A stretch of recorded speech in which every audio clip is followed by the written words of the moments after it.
Who locks the water when a runner is already swaying on her feet?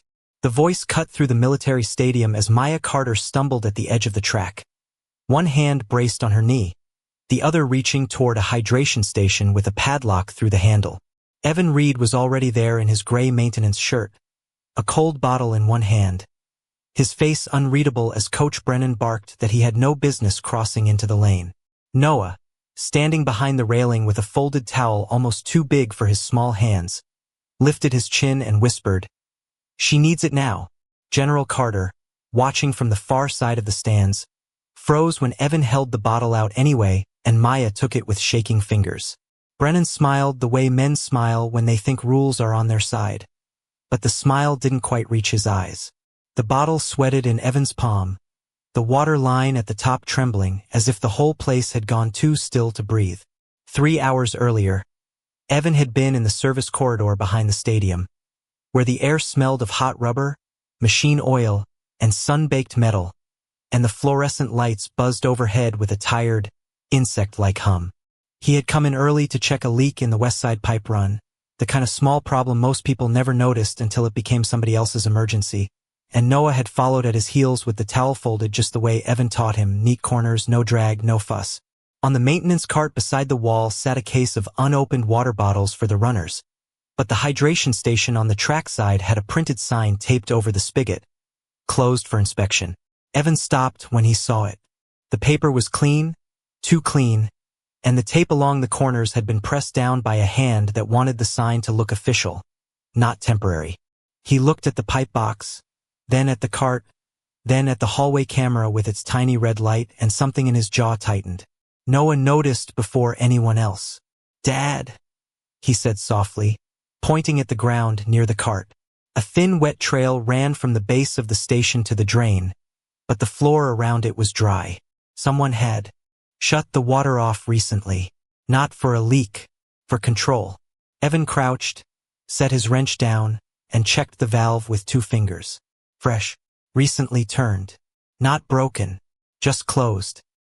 He heard footsteps before he heard voices, and when he stood, Brennan was already coming around the corner with Captain Holt behind him. Both men polished enough to look harmless. Brennan's tone was smooth, almost polite, the kind that made a command sound like a concern. "Maintenance stays in maintenance," he said. Holt didn't say much, only glanced at Noah and the towel, then back at the locked station as if making sure nothing had been left visible. Evan answered without raising his voice. "Then open the water." Brennan gave a small laugh, like Evan had mistaken a boundary for a suggestion. "The runners don't need distractions." Noah looked from the sign to the bottle in the case, and then back at his father, as if trying to understand why a man would lock water behind a paper notice and call it discipline. Evan reached into the cart, pulled one bottle free, and that was when he saw it. A fresh scratch on the side of the case, half hidden under the plastic wrap, a handwritten marking that looked like a room number but wasn't. It was just a detail, easy to miss, cold enough to raise the hair on his arms. But Evan had seen enough small things in his life to know when one of them meant trouble. The scratch on the water case was so small it should have meant nothing, but Evan Reed knew better. "That wasn't there a minute ago," he said quietly. Brennan barely looked at it. "It's a shipping mark." "No, it isn't," Noah murmured, still staring at the box. Holt's jaw tightened, and his hand slid almost instinctively toward the clipboard tucked under his arm. "Let's not make this into a scene," Brennan said, smiling like a man trying to keep the room civilized while he quietly took control of it. "Maintenance issues get handled through the office." The words were calm, but they landed like a door shutting. Evan didn't raise his voice. He only held the bottle a little lower, the condensation cooling his fingers, and looked from the locked hydration station to the taped-over sign and back to Brennan's face. The smell of warm rubber and dust hung heavy in the corridor. Somewhere on the track, a starter pistol cracked, and the sound echoed through the metal ribs of the stadium like a warning no one wanted to hear. A pair of runners passed at the far end, their shoes slapping the lane in quick, nervous beats, but nobody in the corridor moved to help Maya. She stood under the bright side lights with one hand braced on her thigh, her breathing careful and shallow, the kind of breathing that came from trying not to show pain in front of people who had already decided what pain meant. Brennan took one step toward her, not to comfort her, but to reposition her. "Maya needs to sit," he said in a voice polished enough to sound considerate. "We're not risking a heat issue because someone decided to improvise." The sentence was framed like concern, but it was also a warning. Stop talking, stop looking, stop noticing. Evan could feel Noah watching the exchange, the boy's small fingers tightening around the towel until the fabric wrinkled. "She asked for water," Noah said before anyone could stop him. "That's all." The boy's voice was soft, but in the hollow corridor it carried farther than expected. Brennan's eyes flicked to him, then away, as if a child's honesty was just another minor inconvenience. "And she's getting it?" Holt said smoothly, the practiced tone of a man who liked to sound useful after the damage had already been done. "From medical, not from a maintenance cart." He nodded toward Evan's bottle as if it had appeared from the wrong side of town. Evan understood the message immediately. The problem was not the water. The problem was who was holding it. One of the older volunteers had already started whispering to another near the doorway, and even though the words were too low to catch, the glance was easy to read. Maintenance, outsider, liability. Evan had worn that look before. In diners, in gas stations, in school hallways when Noah was too small to notice the way adults measured a man by his boots and his hands before they heard his name. He set the bottle on the cart instead of handing it to Brennan. "Then let medical check her," he said. "Right now." Brennan gave a thin smile. "That's already happening." But it wasn't. Maya was still standing in the heat, still being managed rather than cared for, and the hydration station remained locked like a prop in a performance nobody wanted interrupted. The paper sign over the spigot fluttered slightly in the air from a vent that never seemed to cool anything. Evan looked down at the sign and then at the seam of tape on the corner. It was fresh. Too fresh. Pressed down in a hurry. Not by someone fixing a problem, but by someone hoping a problem would look official if it were printed neatly enough. He reached for the card again, and Holt stepped half a pace closer, not enough to call it blocking, just enough to remind him where he stood in the hierarchy of the place. "You should go back to your assigned area," Holt said. "We'll handle the athletes." There it was, clean and polite, the kind of sentence that made exclusion sound like procedure. Evan felt the slight burn in his chest that came every time a man with a badge mistook certainty for authority. Still, he didn't argue. He only looked at Maya, who had finally lowered herself onto the bench by the wall, one hand at her temple, the other still clutching the bottle he had given her. Her lips parted like she wanted to speak, but her voice never made it out. Not because she had nothing to say, because the room had already decided to speak for her. That was when General Carter moved, not all the way forward, just enough that the change in his posture was visible. He had not intervened. He had not defended Evan. But he had seen the way Brennan answered too quickly, the way Holt avoided the sign, the way the water case had a fresh scratch on the side where a label had been peeled away.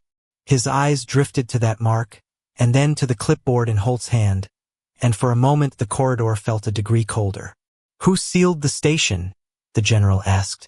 Brennan smiled again, this time with a flicker of strain underneath it. "Facilities, sir. Routine." "Which facilities worker?" The question was simple, but it landed hard enough to make Holt glance down at the clipboard. Evan noticed it too. Not the answer. The pause before the answer. Brennan opened his mouth, closed it, and then tried a softer tone, as if friendliness could patch over what discipline could not. "We don't need to complicate a minor issue." But the issue had already become larger than he wanted.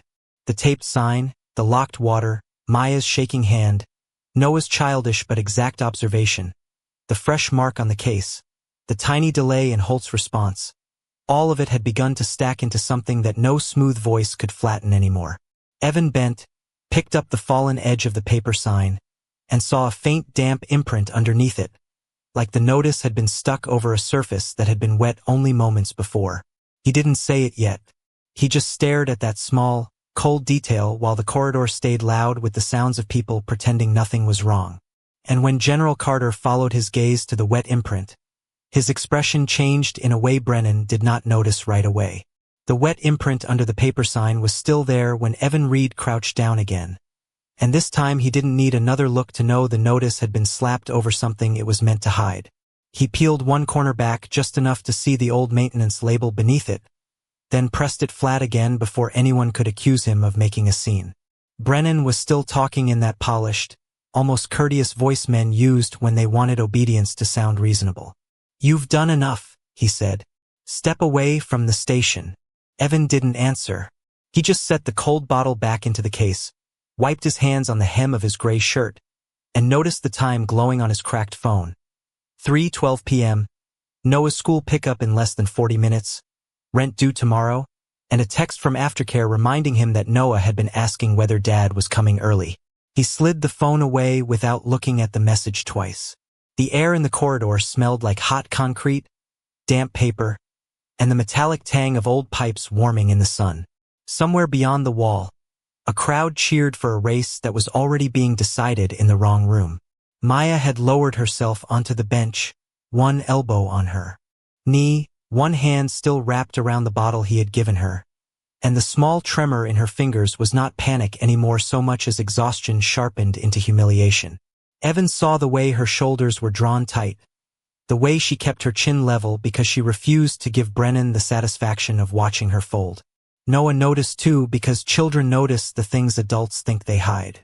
He stepped closer to his father and held up the folded towel. "Should I give it to her?" he asked, quiet enough that only Evan could hear. "If she wants it," Evan said. Noah nodded once and walked it over with both hands, stopping at a respectful distance the way his father always taught him. "It's clean," the boy said, offering the towel like it mattered. It did. Maya looked down at the folded cloth, then up at the child who had brought it, and something in her expression softened just enough to show how hard she had been holding herself together. She took the towel with a small, grateful nod, and the moment was so ordinary it almost hurt to watch. Brennan gave a dry little laugh. "Very touching," he said, though the words sounded more like a warning than praise. "But this isn't a charity stand." Evan turned then, not sharply, just enough to make him face the man's smile directly. "No," he said. "It's a hydration station." The corridor went quiet for half a beat. Even Holt, who had been standing at the edge with his clipboard and his rehearsed stillness, looked up at that. Evan reached into the maintenance cart, took the sign down completely, and for the first time the old valve and the seam of the pipe box were visible to everyone.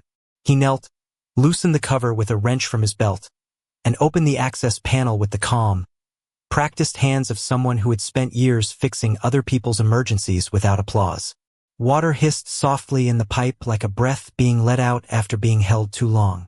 The sound drew a few heads from the track. Evan checked the flow, turned the valve a fraction, and the line steadied. He didn't look at Brennan while he worked. He looked at the pipe, the gasket, the fresh tape, the damp patch under the sign. "It was shut on purpose," he said. "Not loud, just enough." Brennan's smile tightened. "You're making assumptions." Evan pointed with two fingers to the wet imprint, to the fresh pressure marks in the tape, to the scratch on the case where the shipping label had been peeled and reapplied. "No," he said. "I'm reading what's in front of me." For a second, Maya watched him the way people watch a door they hadn't expected to open. She didn't speak, but she shifted the towel over her lap and lowered the bottle to her thigh, as if she had begun to understand that this man in a maintenance shirt was not trying to rescue her for show. He was trying to restore something that had been taken from her in plain sight. General Carter stayed where he was, but his posture changed. His hands moved from behind his back to the front, clasped now not in command, but in attention. He had not yet chosen a side. He was still measuring, still waiting for the shape of the truth to make itself undeniable. Brennan noticed that too, and his voice grew smoother, softer, more careful. "You don't need to fix every problem in this place," he said, almost kindly. "That's why we have staff." Evan kept his eyes on the open panel. Then staff should have opened the water before the runners came out. It was such a simple sentence, but it landed harder than a shout because it left no room for theatrics. Noah, standing a few feet back, leaned one shoulder against the cart and looked at the sign in his father's hand. He could not have known the full meaning of the damp print beneath it, or the wrongness of the tape, or the way the label had been peeled and pressed back down in a hurry. But he knew enough to ask, "Dad, should I put the bottles closer to her?" Evan glanced at the boy, saw the earnestness in his face, and nodded. "Only if she wants them closer." Noah did exactly that, moving the case a few inches, careful and slow, so it wouldn't scrape the floor loud enough to draw more attention. Maya looked at the child, then at Evan, and something in her expression changed again, this time from guarded gratitude to recognition. Not of him, of his kind of steadiness, the kind that didn't perform, the kind that didn't ask to be seen, the kind that kept showing up. Brennan shifted his weight and reached for the clipboard, suddenly too interested in paperwork. Holt's hand tightened on it before he could write anything down. And then Evan, still crouched by the open panel, saw the name on the old maintenance label beneath the sign. A faded service code and a room number that did not belong to the water station at all. It had been moved, hidden, relabeled, not by accident, by choice. "You shouldn't have touched that panel," Brennan said, and this time the sentence wasn't dressed up as policy. It was a warning. The open maintenance cover hung between them like an accusation, and the damp label Evan had peeled back was already making the corridor feel smaller. Maya had been helped to the bench again by a medical assistant, but Brennan's voice reached her anyway, and she stiffened as if even being spoken about was another kind of punishment. Holt stepped half a pace in front of the camera mounted near the ceiling, his clipboard angled up at the lens without anyone pretending not to see it. "Let's keep this professional," he said, though his body had already become a barrier. Evan looked at the label, then at the fresh tape, then at the wet print underneath, and asked the only question that mattered. "Who moved the sign?" Nobody answered right away. The hum of the fluorescent lights filled the corridor, and the faraway clap from the track sounded strangely muted, like the stadium itself was trying not to listen. Brennan finally smiled with that same polished patience, the kind that made falsehood sound like order. "A facility adjustment," he said. "You're reading too much into a routine maintenance change." But Evan was already seeing the seam in it. The paper sign had been printed this morning, yet the adhesive at the corners was still soft. The old service label beneath it had a different room number than the station on the wall. And the scratch on the water case, the one Noah had pointed at, lined up too neatly with the same side of the cart where the label had been peeled away and reapplied in a hurry. Evan didn't argue. He lifted the label with 2 fingers, held it toward the ceiling light, and turned it just enough for the ink to catch. The room number was faded, but the reroute mark beneath it was not. "This was already torn," Noah said softly from beside the cart, and the sentence landed with the blunt honesty only a child can carry. Brennan's smile held for a beat too long. "No one asked for your commentary, son." It was a small slip, almost nothing, but General Carter noticed it. Not the words, the reflex. Brennan had looked at Noah before he answered, not at Evan, as if correcting a child mattered more than addressing the man with the wrench in his hand. That was when the general's expression changed by a degree, not enough to declare belief, but enough to mark suspicion as fair rather than accidental. "Show me the service request," he said. Holt's hand tightened on the clipboard. "Sir, this is not necessary." "Show me." The corridor quieted in a way that made the paper in Holt's grip sound loud. He hesitated, then flipped to a page with the dry stiffness of someone trying to make paperwork look like authority. Evan saw it before anyone else did. The handwriting was slanted the wrong way. Not a forgery obvious enough to call out, just enough to make a person wonder why a signature that usually leaned right today leaned left, like it had been copied in a hurry from memory rather than written by habit. Holt moved the board a little closer to his chest. Too late. Evan had already clocked the timestamp at the top of the page. 2:14 p.m. The runners had been on the line before that. Maya had been standing under the sun before that. And the water station had been closed before that. "That's the wrong time," Evan said. "No heat in it. Just fact." Brennan gave a light laugh that didn't reach his throat. "Maintenance logs are updated after the fact." "Then why is this one already signed before the update?" The question was small, but it slowed the room. Even the medical assistant helping Maya looked up.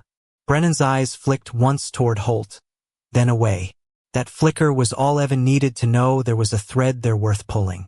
"You've got a knack for making everything sound sinister," Brennan said, keeping his tone smooth. "Maybe because it is," Noah muttered under his breath, and Evan shot him a gentle look that told him to stay quiet without shaming him for saying what every adult was thinking. Brennan, hearing it anyway, straightened the cuff of his sleeve and tried another angle. "Your son is upset. That's understandable. But we can't let emotions override procedure." He said procedure the way a man says prayer when he means control. Holt shifted in front of the camera again, just slightly, as if his shadow could cover the lens. Evan noticed that too. Not enough to accuse. Enough to remember. Maya, still pale and wrapped in the towel Noah had given her, looked toward the service log and then at Evan. Her lips moved once, but no sound came. She was being asked to stay silent again. Only now the silence had company. Paperwork, a polite tone, and a man standing in front of the camera just long enough to make the angle awkward. Evan set the service request back on the clipboard, but not before he noticed the lower corner had been restapled over another sheet. "What's under this page?" he asked. Holt answered too fast. "Nothing relevant." Too fast. That was the second mistake. The first was the wrong time. The second was the way he said relevant, like he already knew what mattered and what didn't. General Carter took one step closer, not enough to choose sides, but enough to make the corridor feel less protected for Brennan. "Open it," the general said. Holt hesitated, then turned the page. Underneath was a reroute note for the hydration station and the West Side pipe access, with a signature in the margin and a note about lockout until after the sponsor walkthrough. The note was dated the same afternoon, but the time had been crossed once and rewritten with a darker pen. Evan felt the small, cold click of things beginning to fit together. Not yet enough to prove a conspiracy. Enough to prove intent. Noah tugged lightly at his father's shirt and pointed, not at the signature, but at the edge of the paper where a line had been erased and written over. "Dad," he said, "that mark looks like the one on the box. The case, the scratch, the rewritten note." The label peeled and pressed back down. Evan looked from one to the next and realized they were all parts of the same hand, the same hurry, the same effort to make a real problem look like a harmless adjustment. Brennan followed his gaze, and for the first time his smile vanished completely. He reached for the clipboard, but not before Evan saw the answer he had been trying to hide. The reroute note matched the fresh scratch on the case exactly, as if the station and the supply cart had both been handled by the same person at the same time.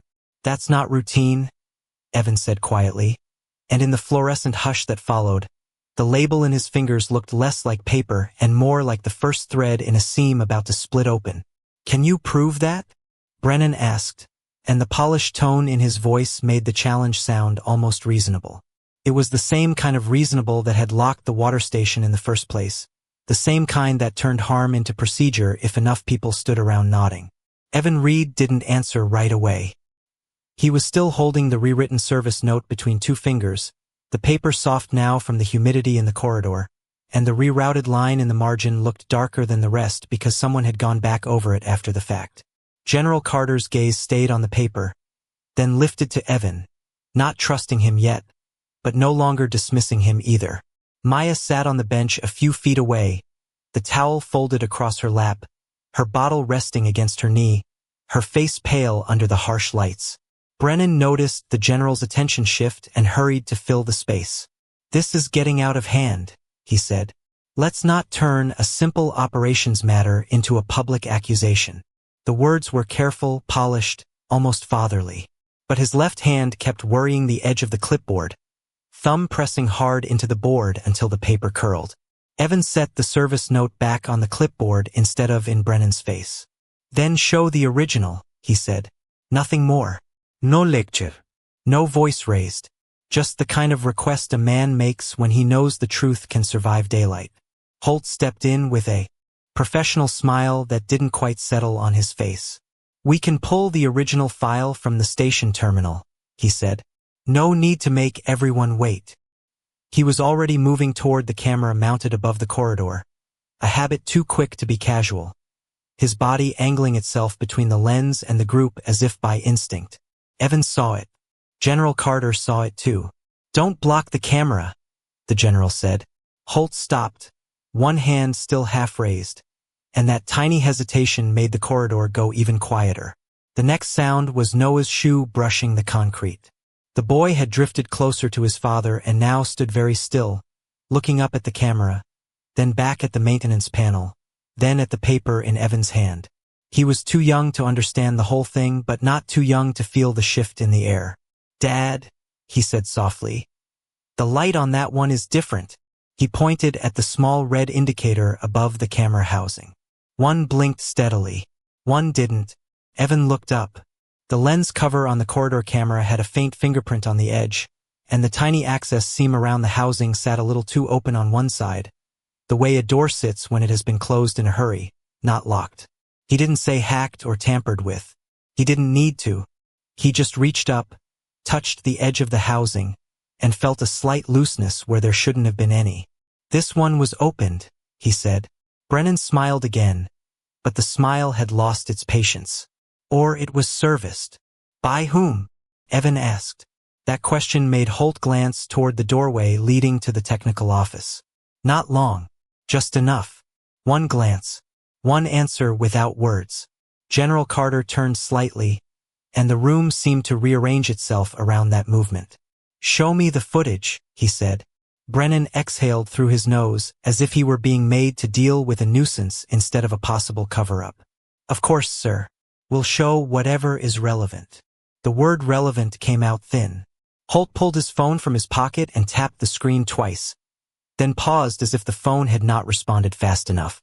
Evan noticed the hesitation, the tiny delay before the display. "Lee." A small, ordinary delay. The kind of thing that means more when a man is trying not to look nervous. They moved to the side office with the glass wall overlooking the track. The air inside smelled like stale paper, printer heat, and the cool bite of recycled air that had been running too long. A chair scraped somewhere behind them, then stopped. On the wall monitor, the corridor feed appeared, framed in gray. The timestamp sat in the corner, neat and smug. 2:13 p.m. Brennan tapped the screen. "Here. You can see nothing happened." Evan watched the feed without blinking.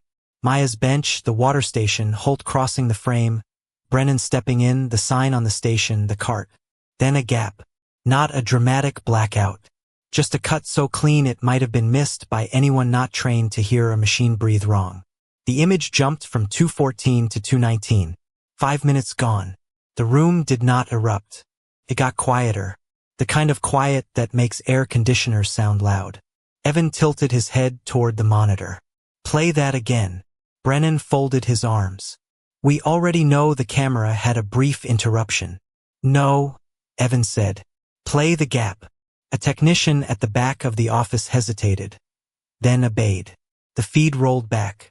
On the second pass, the audio thread held a faint mechanical hiss through the cut, the kind of low electrical whine that told Evan the camera had not lost power.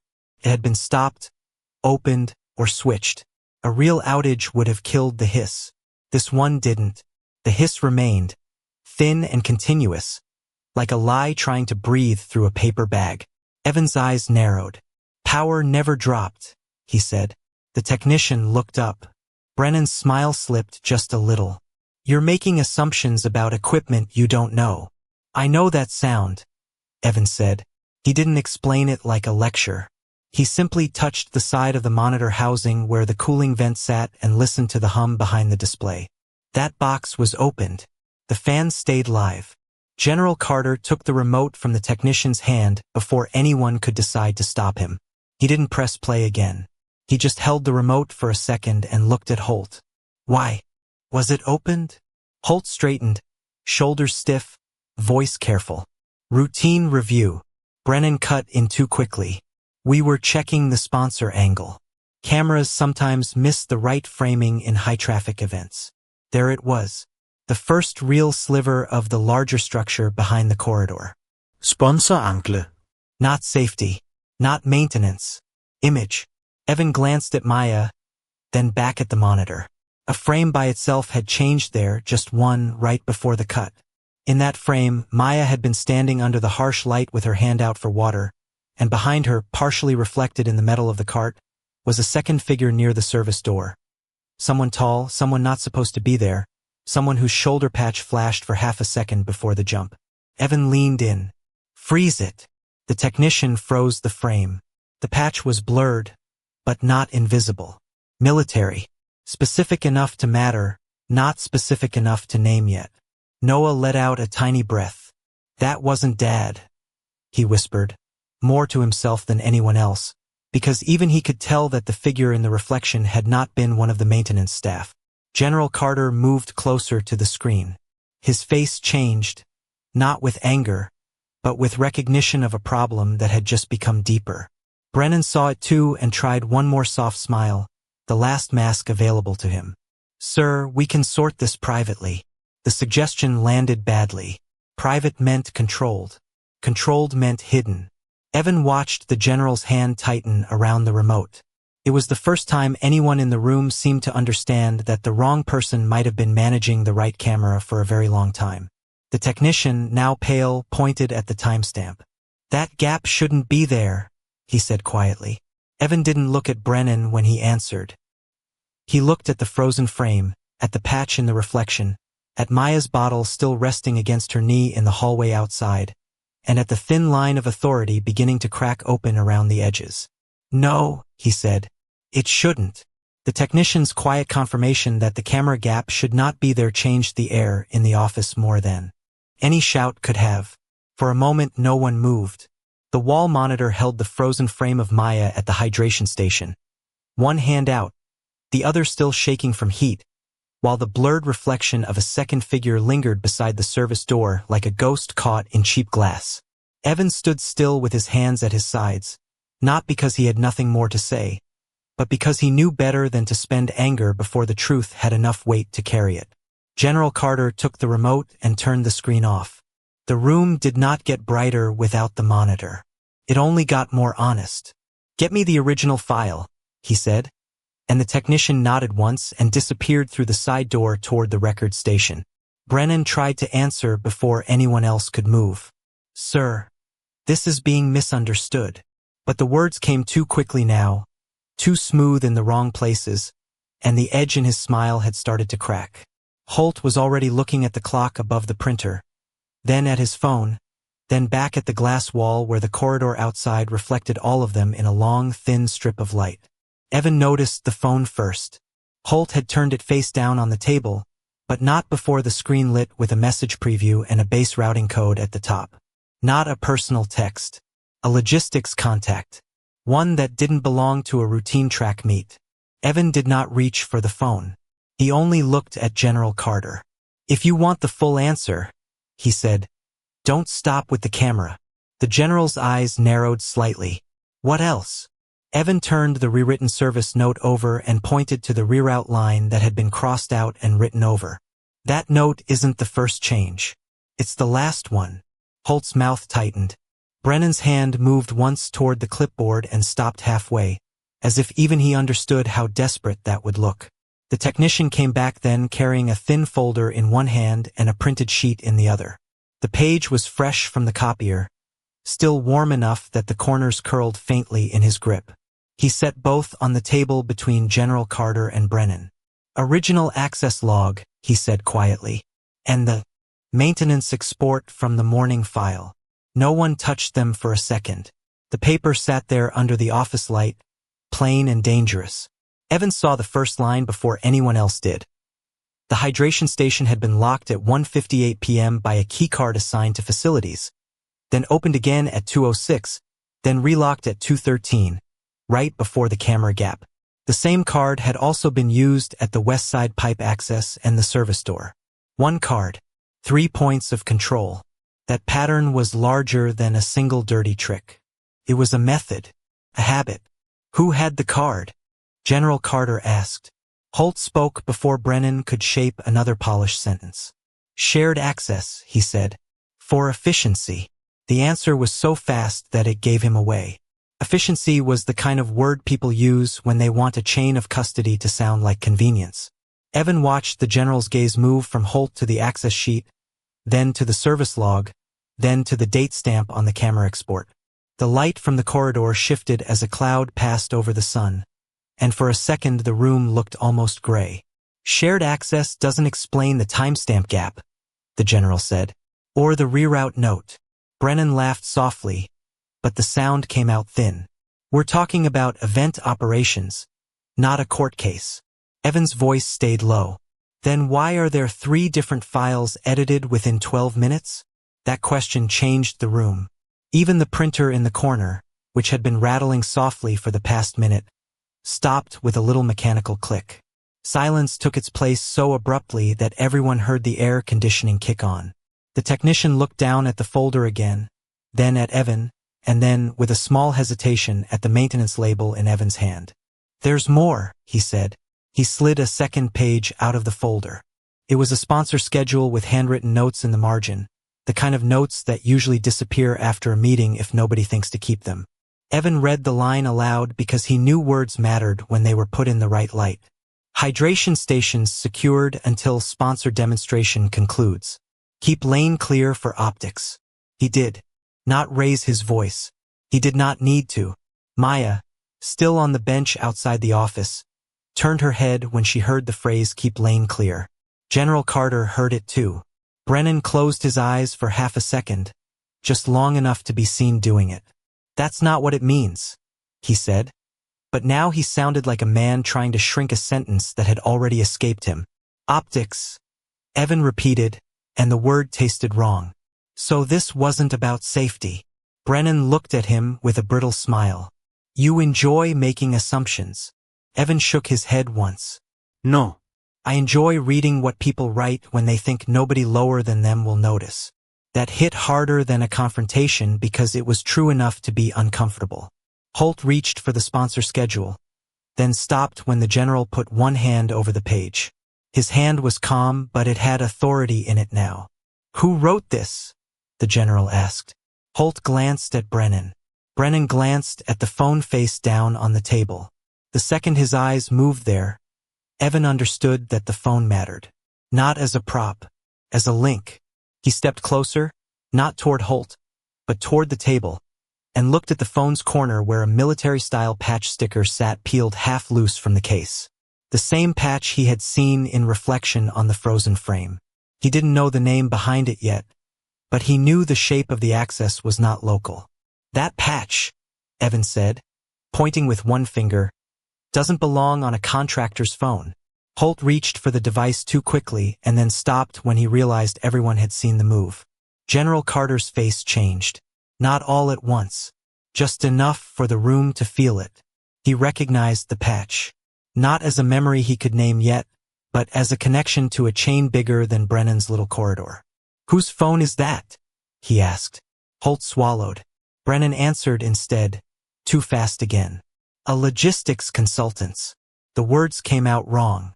Too practiced. Too rehearsed. Evan looked at the phone, then at the access log, then at the sponsor note. Multiple files. One card. One clean camera cut. One outside patch. One hidden motive. The larger truth was not that. Maya had been mistreated by one impatient coach.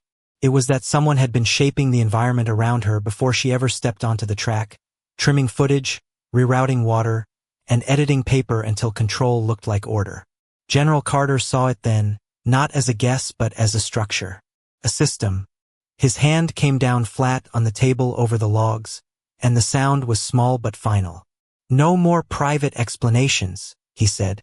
We're taking this to the people who issued the access card, the sponsor office, and the command staff in the room.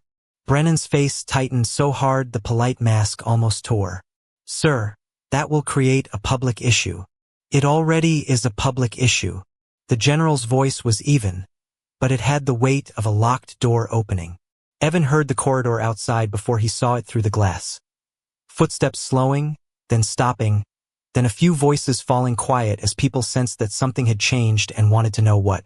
Maya rose from the bench on the far side of the glass, still holding the towel, still pale but no longer invisible.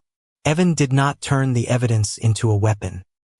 He gathered the pages carefully, as if they were fragile, and stacked them in order. That was the choice. Not revenge. Preservation. Let the proof breathe until it could stand in daylight. General Carter looked from the papers to Evan, and for the first time the man who had walked in as a maintenance worker was being seen as something else entirely. Not powerful, not loud, but trustworthy in the way that matters when systems start lying. Brennan opened his mouth as if to salvage the room with one last soft explanation. But the words died when the corridor door opened and the noise of the track returned with all its ordinary brightness. The truth had grown too large for the office. It was about to step outside where everyone could hear it. The military hall beside the track had been cleared without ever feeling empty. Folding chairs lined the center aisle, the smell of floor polish and sun-warmed canvas drifting in from the open side doors, while runners, staff, medics, and sponsors sat in uneven rows under the hard white lights. At the front, a projection screen hung above a long table where the access log, the maintenance sheet, and the sponsor schedule waited in a neat stack beside the same cold water bottle Evan Reed had handed Maya Carter hours earlier. He stood near the aisle in his gray maintenance shirt, tired now in a way that showed in his shoulders, but still upright, still calm, still not asking the room for anything it had not already taken from him.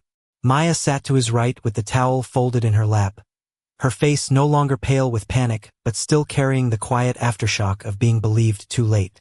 Noah stayed close enough to touch his father's sleeve, one hand wrapped around the small cloth he had carried since the corridor, the other holding the plastic cap from the water bottle like it mattered. General Carter stood at the front table, not behind it, and that single detail changed the room more than anyone's rank. Brennan and Holt were placed across from him with the kind of politeness that only exists when a lie knows it has been moved into the open but is still hoping for a soft landing. Brennan began first, because men like him always do when they think a polished explanation can outrun the truth. "This has become a misunderstanding about event operations," he said, his voice measured, almost regretful. The hydration station was temporarily closed because the sponsor demonstration required lane clearance, and the maintenance staff overreacted. He glanced toward Evan, then toward the room, as if trying to make the maintenance shirt itself look suspicious. No one intended harm. That sentence moved a few heads in the room. It sounded reasonable. It sounded tidy. It sounded like the kind of explanation institutions use when they want the public to accept a mess as a scheduling issue. For a moment, the pressure in the hall shifted in Brennan's favor.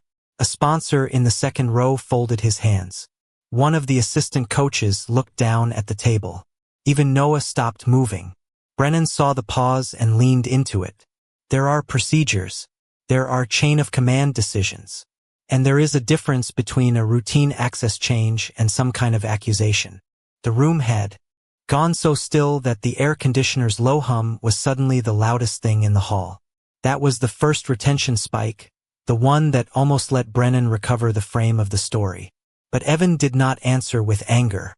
He reached to the table, picked up the cold water bottle, and turned it so the hall light hit the tiny ridge on the cap. "This bottle was handed to Maya while the station was locked," he said, his voice quiet enough that everyone had to lean in to hear it. "It was still sweating when she took it. The cap was never opened by staff. Noah kept it because he noticed it was the only clean thing on the table after they shut the line." The boy's hand tightened on the cloth, and then, with the simplest courage in the room, he nodded. "It was the one Dad gave her," he said. "Just that. Not evidence in a legal sense. Not a speech. Just a child confirming the shape of what his eyes had seen." Evan set the bottle down beside the access log. "You can't call it a misunderstanding when the first thing you did was lock the water." Holt stepped forward, a tiny bit too fast, and smiled like a man trying to keep the room from noticing its own anger. "The lock was temporary. Then why was it marked in the log before Maya reached the station?" Evan asked. Holt's smile twitched. He had been counting on the log to look like paperwork. Now it was sitting under the light like a confession. General Carter lifted the service sheet and read the timestamp aloud. 1:58 p.m. locked. 2:06 opened.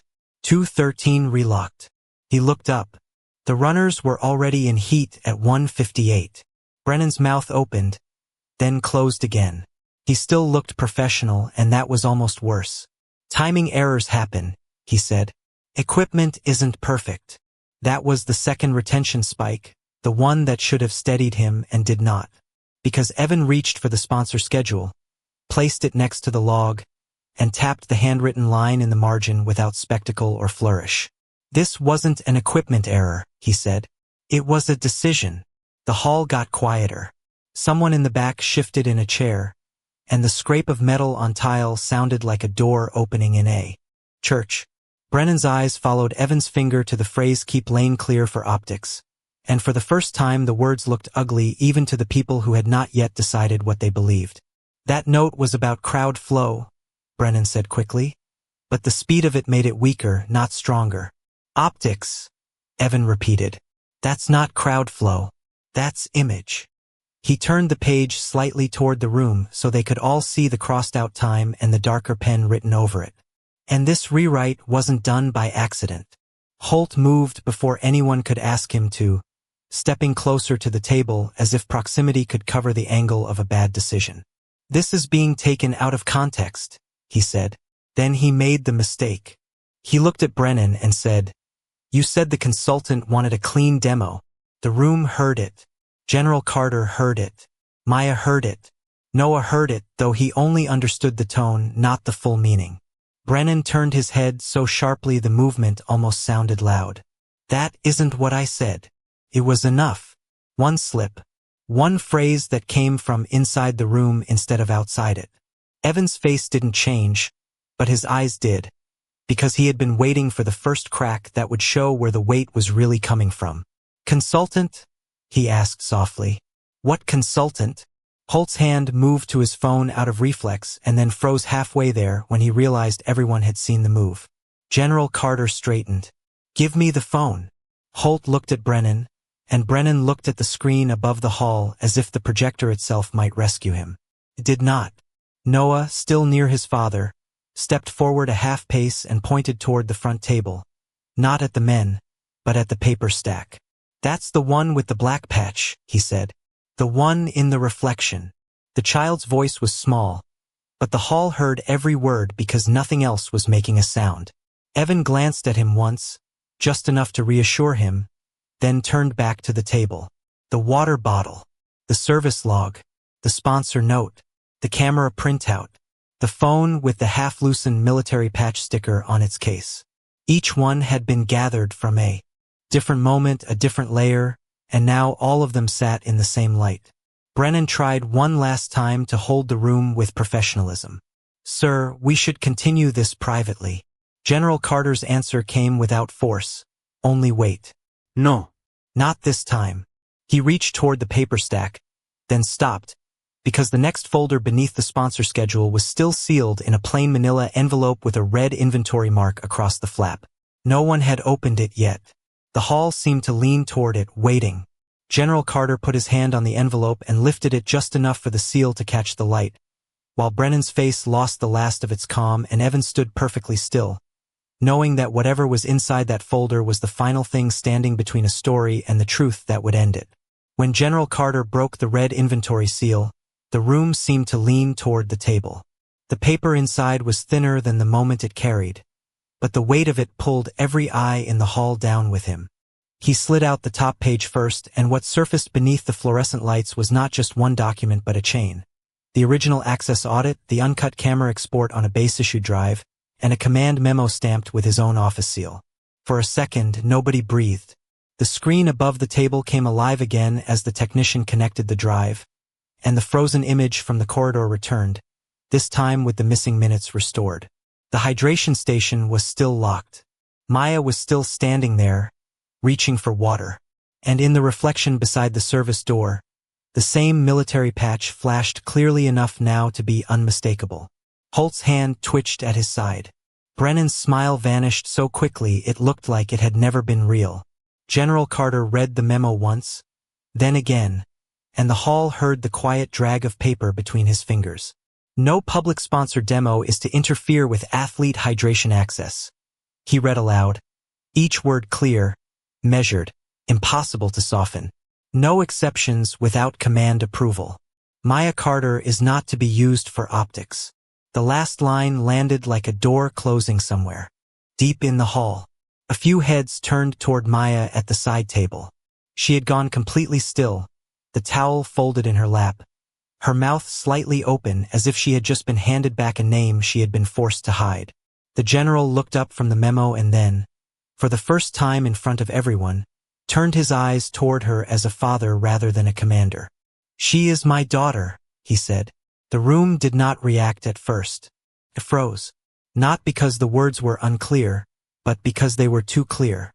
Maya's fingers tightened around the bottle cap in her lap, and Noah, standing beside Evan, let out a small breath that sounded like relief and fear at the same time.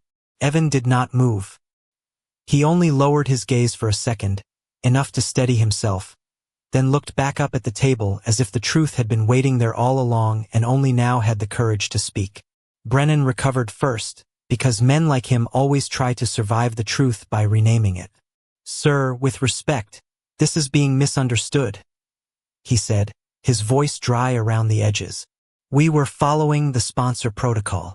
But the sentence sounded small now, reduced by the paper in the general's hand and the live image above them. The camera feed rolled forward. The 5 missing minutes were no longer missing. Holt could be seen crossing the corridor with the clipboard. Brennan could be seen speaking into his phone. The hydration station could be seen locked.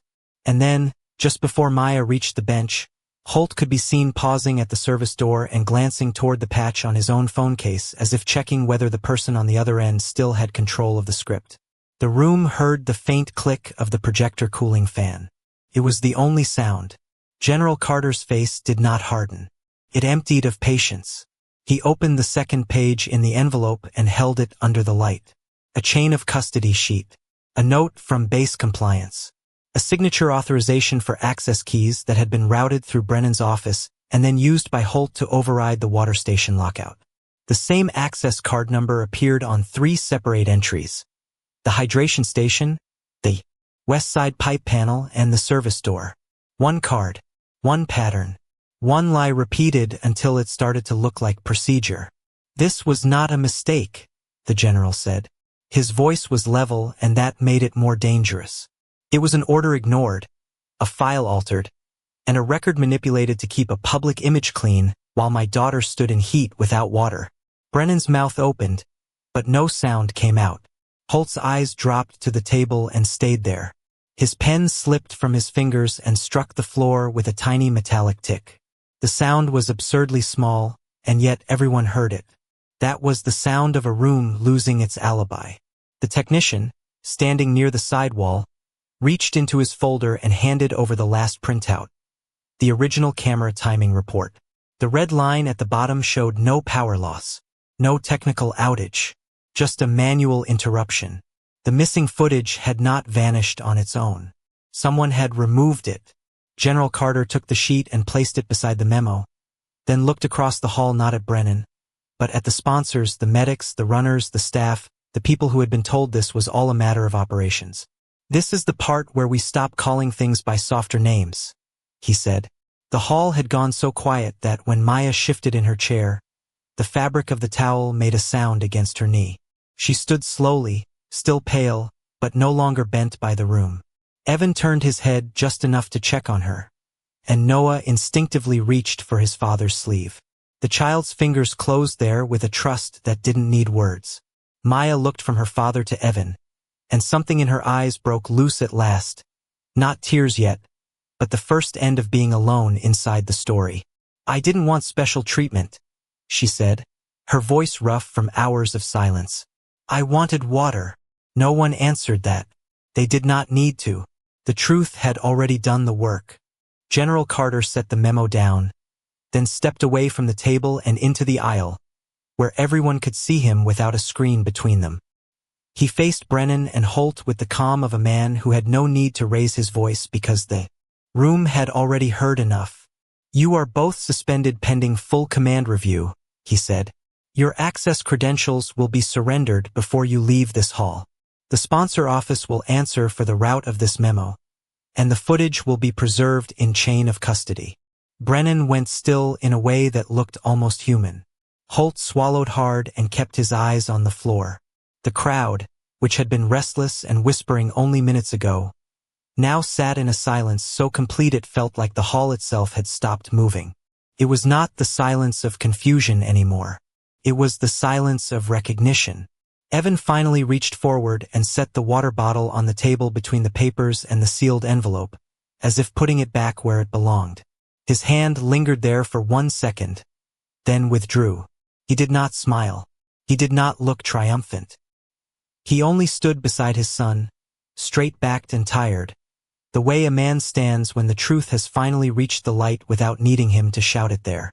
General Carter's gaze returned to him, and this time there was no uncertainty in it, only gratitude shaped by respect.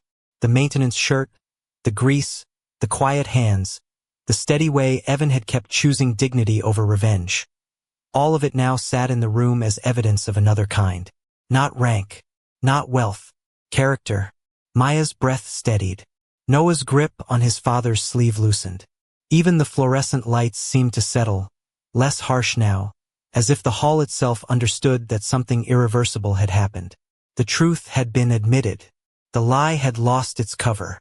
And with the room frozen around him, the harder question began to rise in the space left behind.